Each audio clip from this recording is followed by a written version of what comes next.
Hello everyone, welcome back to English learning centre where you learn English in easy वे।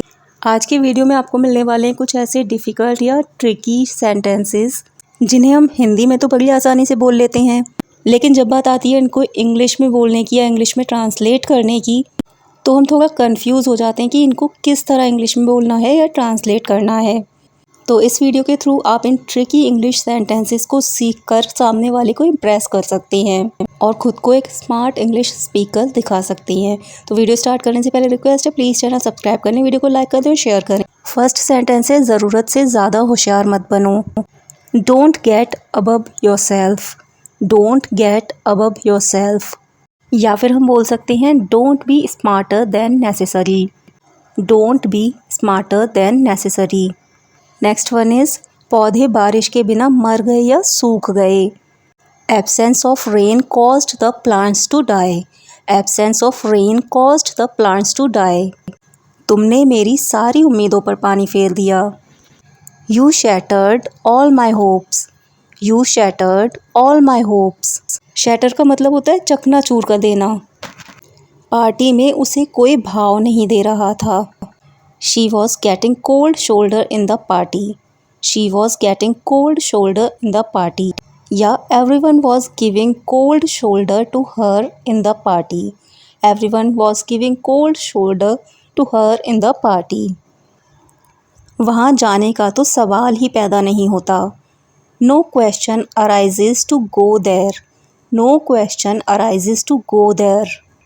तुम्हारी बातों में आकर उसने यह गलती कर दी। She made this mistake being trapped in your story. She made this mistake being trapped in your story. या she made this mistake after getting influenced by your words. इन दोनों सेंटेंसेस में से आप कोई भी बोल सकते हैं। वह चुपके चुपके हमारी बातें सुन रही थी। She was overhearing us. She was overhearing us. या she was secretly listening to our conversation. She was secretly listening to our conversation.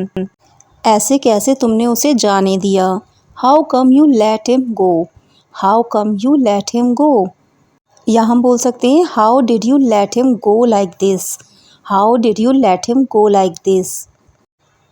उसकी और मेरी सोच बिल्कुल अलग है। His opinions are entirely different from mine. His opinions are entirely different from mine. या His thinking and mine are completely different. अगला sentence है, क्या तुम बुरा मान गए? Have you get offended? Have you get offended? मैंने तो यूं ही मजाक के तौर पर कहा था। I meant it as a joke. I meant it as a joke. या I said it just as a joke. Next है, आगे से मैं उसे कभी पैसे उधार नहीं दूंगा। Henceforth I will never lend him money. Henceforth I will never lend him money. Henceforth मतलब आगे से या अब से। या फिर बोल सकते हैं, I will never lend him money in future. I will never lend him money in future. तुमने मुझे 100 रुपये ज़्यादा दे दिया है। You have given me 100 rupees extra. You have given me 100 rupees extra. पैसा और सफलता उसके दिमाग पर हावी हो गई है। Money and fame have got onto his mind. Money and fame have got onto his mind. बात करना तो दूर, मैं तो उसे देखना भी पसंद नहीं करती। Forget talking, I don't even like to look at him. Forget talking, I don't even like to look at him. या बोल सकते हैं, not to speak of talking, I don't even like to look at him. Next one is, चाय तो दूर, उसने हमसे पानी तक के लिए नहीं पूछा। Forget about tea, he didn't even ask us for water. Forget about tea, he didn't even ask us for water. Not to speak of tea, he didn't even ask us for water. चाय तो दूर, उसने हमसे पानी तक के लिए नहीं पूछा। नेक्स्ट है, तुम मुझे गलत समझ रहे हो। You are considering me wrong. You are considering me wrong. Next है, किसके कहने पर तुम ऐसा कर रहे हो? At whose behest are you doing like this? As whose behest are you doing like this? behest का मतलब होता है आज्ञा, मतलब कहना, किसके ऑर्डर पर। नेक्स्ट है, वह खून का घूंट पीकर रह गया, मतलब अपमान सहकर रह गया।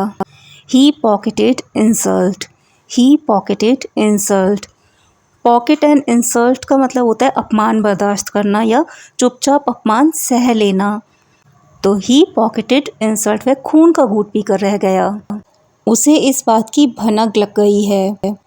ही has become aware of this, he has become aware of this, या he has gotten the wind of this matter, he has gotten the wind of this matter.